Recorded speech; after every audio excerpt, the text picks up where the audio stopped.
start exercise 16.4, the last exercise of chapter number 16, which is totally depend on sphere. Okay, question क्या है? First question, find the surface area and volume. Surface area and volume of a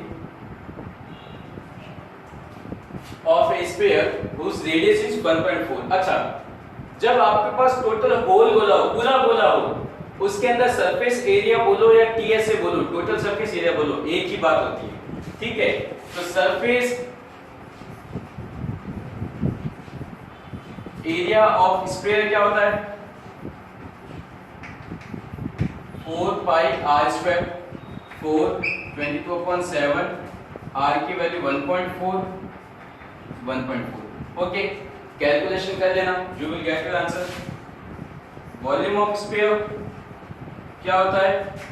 4/3 pi r cube, 4/3 pi 22/7, r की value 1.4. ठीक है, अभी तक आपको ये तो पता चल ही गया होगा कि पावर का मीन्स क्या होता है, जिसकी वैल्यू हमें उतने ही टाइम लिखनी है. पावर 3 है, आर की पावर 3 है, मीन्स आर की वैल्यू को 3 टाइम्स लिखना है. आर की पावर 2 है, मीन्स आर की वैल्यू को 2 टाइम्स लिखना है. ठीक है, now question number 2, which is find the volume of the sphere whose surface area is this. ठीक है, surface area is 616 centimeter square. Then to find volume, एक स्फीयर है जिसका सरफेस एरिया गिवन है, उसका वॉल्यूम फाइंड आउट करना है. ठीक है, तो वॉल्यूम का फॉर्मूला क्या था? 4/3 pi r cube S A. अब देखो हमारे पास रेडियस नहीं है, तो रेडियस कहां से मिलेगी? सरफेस एरिया से मिलेगी. तो 4 pi r square equal to 616, 4 22/7 r square 616. Then r square क्या बनेगी? 616 multiply by 7 upon 4 multiply by 22. Okay, अब यहां से सॉल्व करो इसको. 11 2 जा 11 5 जा 11 6 जा. ठीक है, 11 की टेबल से कटेंगे दोनों. 2 1 जा 2 28 जा, 4 1 जा 4 7 जा. आर स्क्वायर की वैल्यू है 49. देन आर की वैल्यू क्या बनेगी? 7 बनेगी. 49 का स्क्वायर रूट क्या होता है? 7. अब आपको वॉल्यूम फाइंड करना है. Volume of sphere is 4/3 pi r cube, then 4/3 22/7, r की वैल्यू 7 7 एंड 7. तो अब आप लोग इसको सॉल्व कर लेना, you will get your answer. Okay, question number 1 हुआ, क्वेश्चन नंबर 2 हुआ. Now question number 3.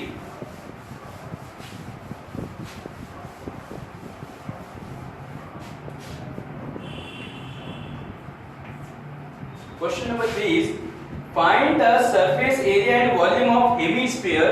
अब देखो क्वेश्चन में गिवन क्या है? हेमीस्फीयर. हेमीस्फीयर मींस आधा स्फीयर है, ये तो आधा गोला है. ठीक है, जिसकी रेडियस दे दी इन्होंने 4.5. ठीक है, find the surface area and volume of hemisphere. अब देखो यहां पर पूछा गया है सरफेस एरिया. सरफेस एरिया का मतलब टोटल सरफेस एरिया होगा, ना कि कर्व. कर्व जब भी आपको फाइंड आउट करना होगा तो स्पेशली नेम देगा फाइंड कर्व सरफेस एरिया. ठीक है, तो TSA of hemisphere is 3 pi r square, 3 22/7, 4.5. Okay, volume of hemisphere is 2/3 pi r cube, 2/3 pi की वैल्यू 22/7, आर की वैल्यू 4.5 एंड मल्टीप्लाई बाय 4.5. इसको सॉल्व कर लेना, you will get your answer. Okay, now question number 4.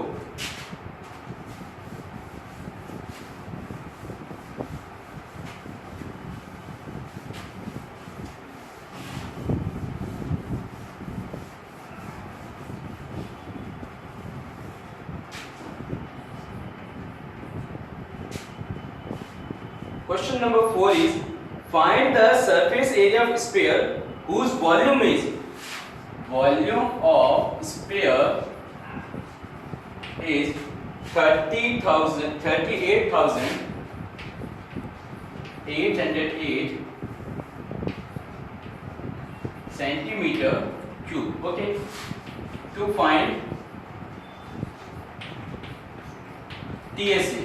Okay, TSA का formula क्या होता है 4 pi r square. तो r कहां से मिलेगी? वॉल्यूम से मिलेगी. देन ओके, तो वॉल्यूम ऑफ स्फीयर क्या होता है 4 by 3 pi r cube equal 38,808.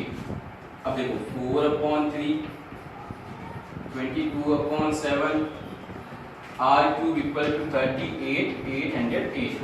तो r क्यूब क्या बनेगा 38,808 equal to 3 into 7 4 multiplied by 20. 4 multiplied by 20. अब देखो कट करो, सिंपल सी बात है. 2 2 जा 2 1 जा 2 9 जा 2 4 जा 0 एंड 2 4 जा. अब यहाँ पे आपकी कैलकुलेशन बहुत अच्छी होनी चाहिए. और कैलकुलेशन अच्छी कब होगी? जब आप लोग सेल्फ प्रैक्टिस करोगे. डन. 2 से कट किया 2 9 जा 18 2 7 जा 14 0 2 2 जा 4.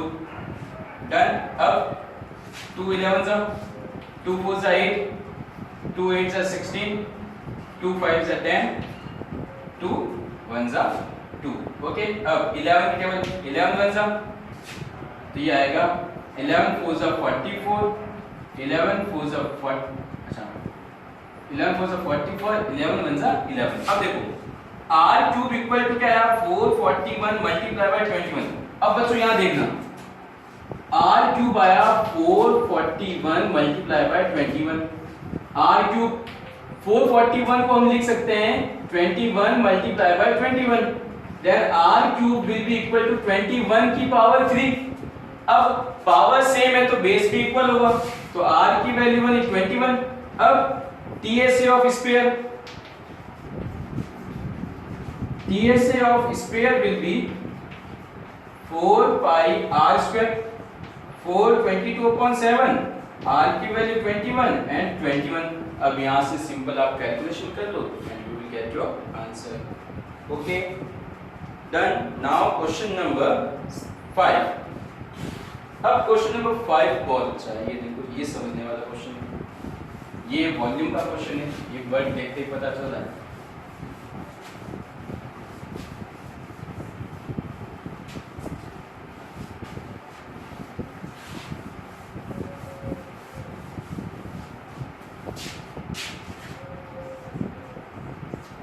Question number 5.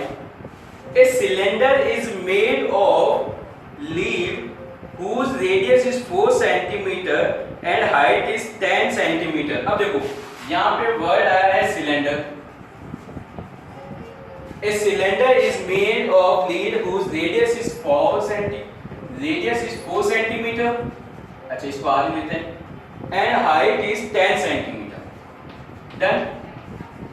Okay. By melting this, how many spheres of radius 2 cm can be formed? अब यहाँ पे वर्ड है how many. After melting this cylinder, how many spheres we get? Okay, with radius 2 cm.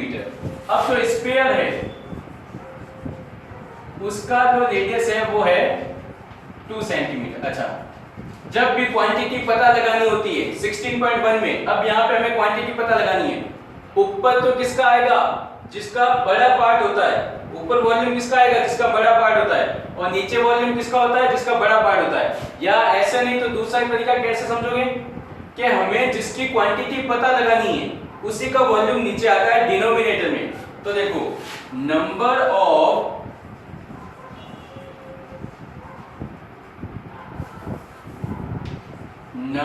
Of sphere. अब आपको sphere की quantity पता लगानी है. It means volume of sphere आएगा नीचे डिनोमिनेटर में और यहां आएगा वॉल्यूम ऑफ सिलेंडर. अब देखो वॉल्यूम ऑफ सिलेंडर क्या होता है 4 pi r square h. Square क्या होता है 4/3 पाई r। अब r की जगह r1 लिखेंगे, क्यों? Because radius is different.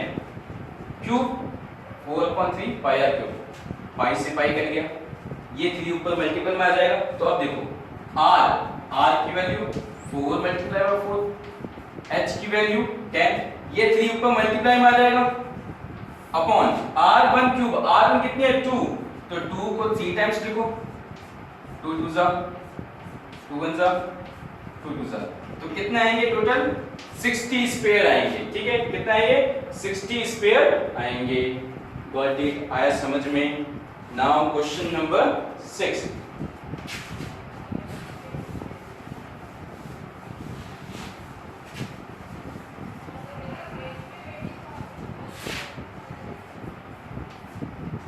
Question number 6, A hollow spherical cell. अब देखो यहाँ पे क्या आया है, होलो स्फेरिकल सेल, जो अंदर से खोखला है। ठीक है,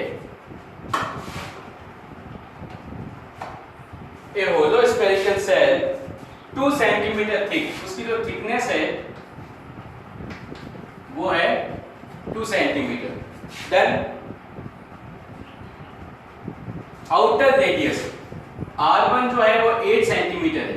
अब देखो आउटर, जब भी आउटर गिवन होती है और इनर पूछ लेते हैं तब हमें थिकनेस को माइनस करना होता है। सुनो बच्चों, इन एनी केस जब भी आपको आउटर हाइट दे रखी है, थिकनेस भी दे रखी है, तो इनर हाइट हो गई, लेंथ हो गई, रेडियस हो गई, उसको फाइंड आउट करने के लिए हम थिकनेस को माइनस करेंगे। तो r2 कितनी आ जाएगी 8 minus 2 which is 6 centimetre. Done. अब आपसे क्या पूछा गया है, find the volume of metal used. अब देखो जो मोटाई का मेटल यूज्ड हुआ है वो पता लगाना है, तो हमें इसमें किसका फॉर्मूला अप्लाई करना पड़ेगा, वॉल्यूम का, क्योंकि मेटल ने जगह कवर करी है ना। जब भी कोई जगह प्लेस करता है या कवर करता है तब हमें वॉल्यूम फाइंड आउट करना होता है। ठीक है, then find the volume of metal used in it. ठीक है, अब देखो volume of spherical shell, spherical shell hollow होता है। ठीक है, ये बन जाएगा 4/3 पाई r1 cube minus r2 cube, और r1 हमेशा बड़ी होगी r2 से। 4/3 पाई 22/7, r1 कितनी है 8, तो 8 का क्यूब, r2 कितनी है 6, देन 6 का क्यूब, 4/3 22/7, 8 का क्यूब 512, 6 का क्यूब 216, 4/3, ये कितना आएगा 12 माइनस 6 6, 10 माइनस 1 9, 4 माइनस 2 2। तो अब आप इसको सिंपली कैलकुलेट कर लेना, you will get your answer. हो सकता है डेसिमल में आए, पॉइंट में आए, फ्रैक्शन में आए। ठीक है, क्वेश्चन नंबर 7 हुआ। Now question number 8, question number 6 हुआ है, क्वेश्चन नंबर 7।